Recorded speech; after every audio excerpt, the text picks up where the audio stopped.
This month in my video, I want to do something a little different, just to kind of give you an idea of what I do when it comes to some of the websites that I use to look for my weather, my wind, my tides, and things as such. Everyone, that's always a topic with anglers is, what wind app do you use? Where do you get your weather at? Where do you look at your tides? And everyone always has a different answer, but this is what I have when I use. So these are three websites I think that every angler needs to know and use. First one where I get my weather and my wind, Wonderground. As you see, I'm sure most people probably heard of it, but if you haven't, it's great. Wonderground, and I always I have Sabine Pass typed in. You can get today's forecast. You can do an hourly one. It kind of spells it all out there for you. But my favorite, it always has a 10-day look ahead, and it's usually pretty good as far as being able to predict it fairly close. But as you look here, let's say today it's Saturday evening, but for Sunday tomorrow, if I was going to go fishing, it shows temperature, what it feels like outside. The gray right there, that's cloud coverage. So it's going to be pretty cloudy tomorrow. 1% chance of rain, as you see right there. And then come down here, it shows wind direction and wind speed and how it changes throughout the day. Wind speed is always, it's tough to manage, especially being on the coast, or to be exact. But one thing that I will say about Wonderground that it is always spot on with. They might be off on the wind speed a little bit, but like if you look further down the week here, next Sunday we got a little cold front coming through.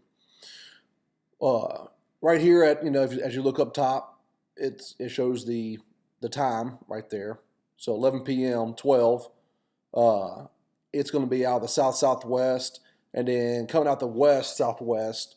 But here at 6 a.m., it's showing it's swapping out of pretty much the north. Wonderground is really great at having the exact time when that wind is going to swap directions. So if you're out there, fishing the pre-front, and you can go on Wonderground and look, and if it says it's going to be 2 o'clock or 1 o'clock or noon or whatever it may be, that the wind's going to swap, you can bet your bottom dollar it's usually pretty spot on. And I'm actually really impressed with that.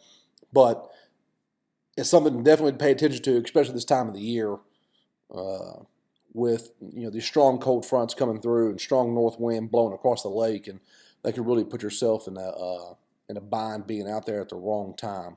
So if it tells you 11 to 12, it's going to start changing directions. Well, you got to about 10 o'clock, then you need to get off the water. But that's where I get my wind and weather. The other one, where I get my tides. Tides for fishing, the number 4. This has always been really good. It's actually pretty cool. You can get tides all across the globe here. But you always go to North America, then it has, everybody. But United States, come on, man. It has just about, not every state, but most states. And you scroll down, Gulf Coast, Texas, and for where I'm at, either I go to Texas Point, Sabine Pass, which is the most southern tip of Texas on the Texas side, before you get to on the Louisiana border, and you can go there. Or Rainbow Bridge, that's the north end, but that's Galveston Bay.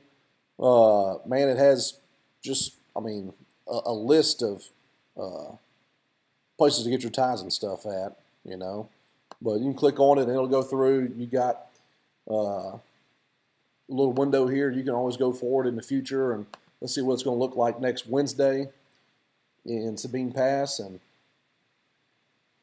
it has a bunch of random, barometric pressure and all kinds of other stuff on here, but it has a table.